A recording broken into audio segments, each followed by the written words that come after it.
regulation standpoint for public safety, augmentation to the police force, to our personnel, and look at supplementing reserve force at this particular time.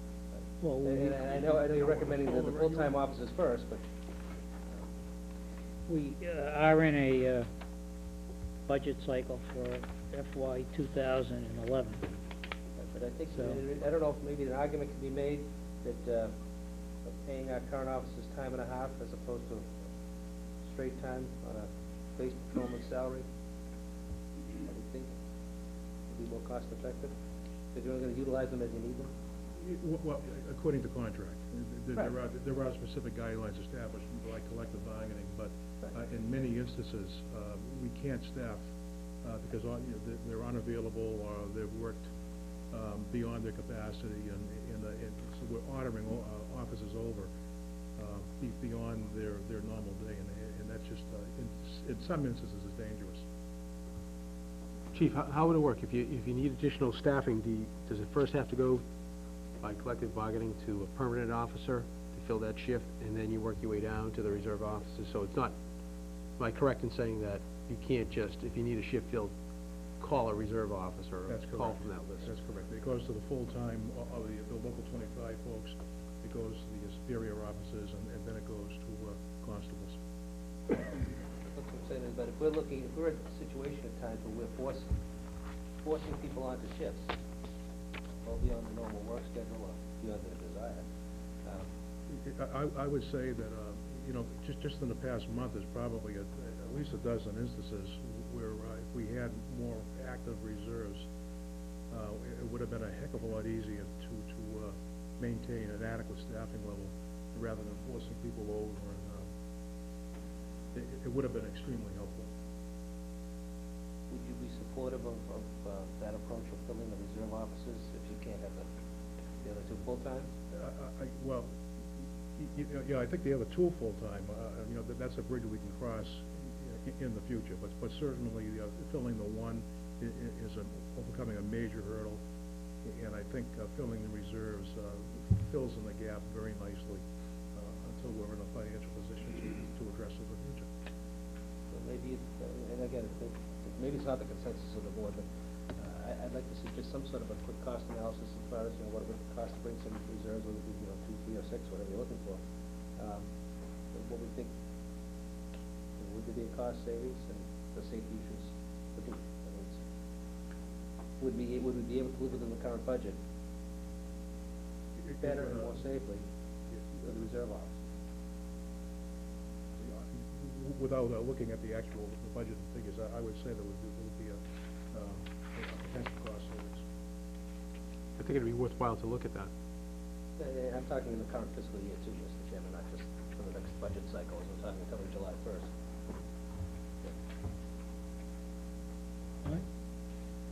I don't have. I don't think it's any harm in looking at the data and the analysis that's going to be done, so I never think that's not worthwhile to look at. What was the question again, Steve? To put on the one and to then fill the reserves? Yeah, I know. We just agreed we were going to put on the one. Yeah, right. I know that. Yeah. Well, I mean, from what I've heard from the chief, there's no cost to putting on these reserves. Yep. Because they buy everything. And there could actually be a cost savings as far as filling the shifts and Exactly, having right. people So, I mean, I don't more see. on the street. Right, that's what I was hearing too, so that's why I picked Yeah. up on it. Well, I think what would be appropriate for the chief to come back through Greg was a recommended amount of reserve officers. I just wanted to make sure that they would have a sympathetic ear. I will produce some kind of an analysis and get it to Greg. But, excuse me if I may, Mr. Chair, I do want to go on the record. I do not consider those reserves replacements for the 2 full-time positions that we will still be down when we fill the 1 full-time position. Yeah, I think that's I don't understood. disagree. Yeah, I understand. okay. I don't disagree with you at all. It's Okay. just a question. No, I just didn't want you to say. It's a question of affordability. What 3 we're months. talking about is in those situations where our officers are being forced into coverage. Right, right. This is a way of safely addressing the issue in the most cost-effective way, not the most ideal way. But of course, we have to understand these officers have to be trained. They can't start working 3 weeks. they have to go through the academy. Gotta start somewhere. Right, exactly, Sometimes, but I mean, you so- may be looking at 3 to 4 months, chief, before they could actually be on the road? It all depends upon It all depends the on training council training, right. scheduling. And there's, Could be 6 months. there's 2 training options. There's a part-time reserve academy that is more affordable and a faster resolution to a training issue. Okay, anything else? Greg, you got the message from the board? Fill that position? Thank you. Thank you. All right, next item on our agenda, our town administrator's report. Might as well continue with it. Sure, if you could just refer to item number 3, which is information pertaining to reimbursement for the primary and special election December 8th and January 19th. You see various correspondence from the state auditor's office.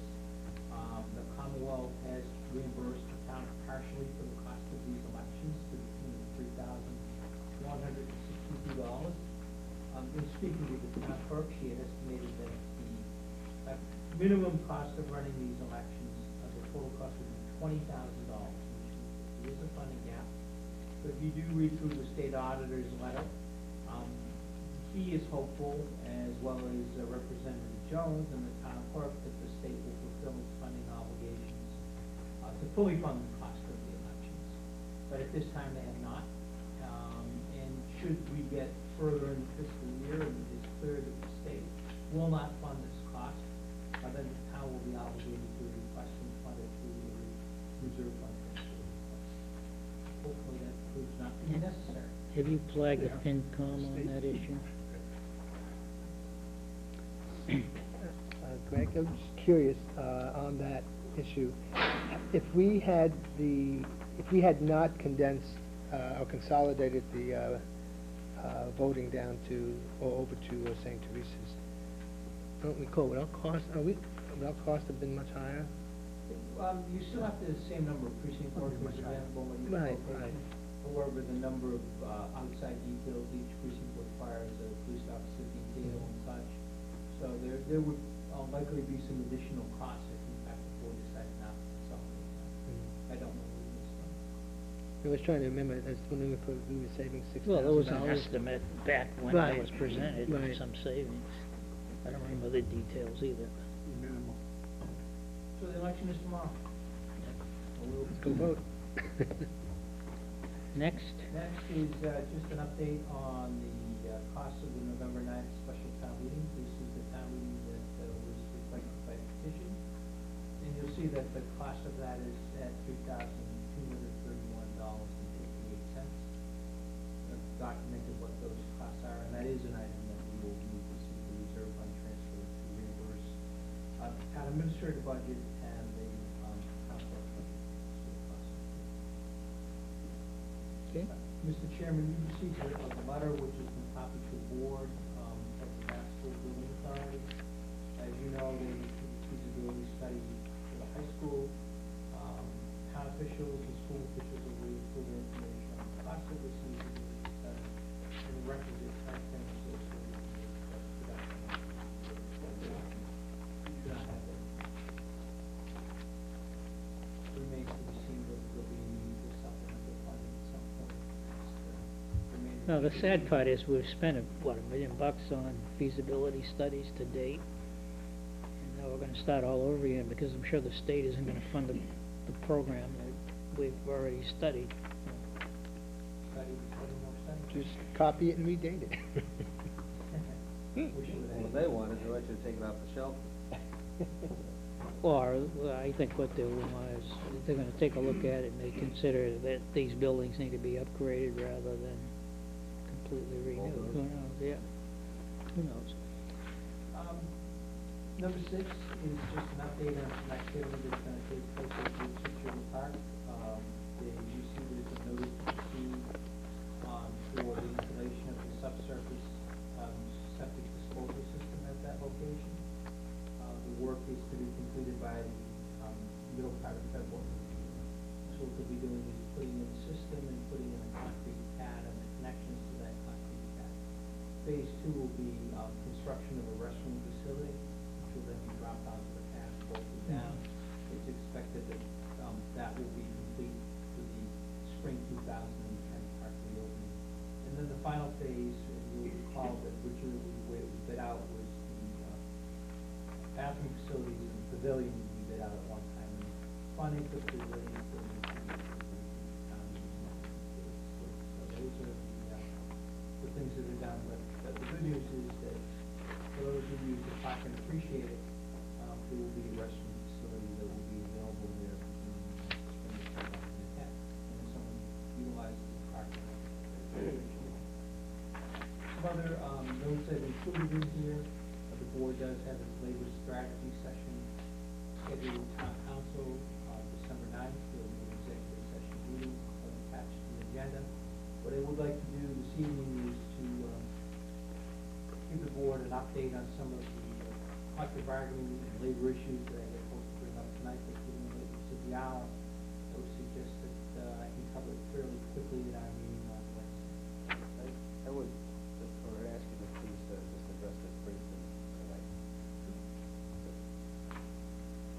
I'm sorry, what did you say? That's what, Steve, I didn't hear. I asked, I'd like to go into executive session just to talk about a couple of things briefly tonight before Wednesday. Not at length. Here's a report rather than a discussion. Yeah, We're gonna get the dog collar. Thank you, Mr. Chairman. Thank you, board members. That's it? Okay, we have, A lot of signs. board and committee appointments, reappointments, and license renewals. And we just start on the list.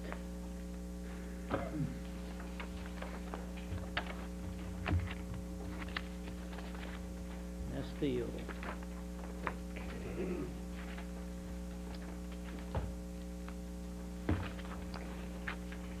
Mr. Chairman, appointments and reappointments. Mr. Chairman, I move to place in nomination the following names for the reappointment as process-serving constables for terms to expire December 31, 2010. 5 openings. We are talking about Paul Dorsey, 18 Magnolia Road. He's an incumbent. John Fiorello, 1 Sullivan Road, incumbent. And Augustus Lamont, 272 Park Street, incumbent. Second. Motion by Mr. Yule, second by Mr. Vino, since, You have to go down and each Mr. one. Chair. do we want to vote on them all? Well, Yeah, Mr. okay. As the liaison, these gentlemen have served us for years on the committee, and I would recommend that we reappoint them. And where we have 5 openings and only 3 applicants, I would suggest that we do a simple yea or nay vote on all 3, unless somebody objects and would like to do it. Roll call. Any objections? All in favor? Aye. Opposed? It's unanimous.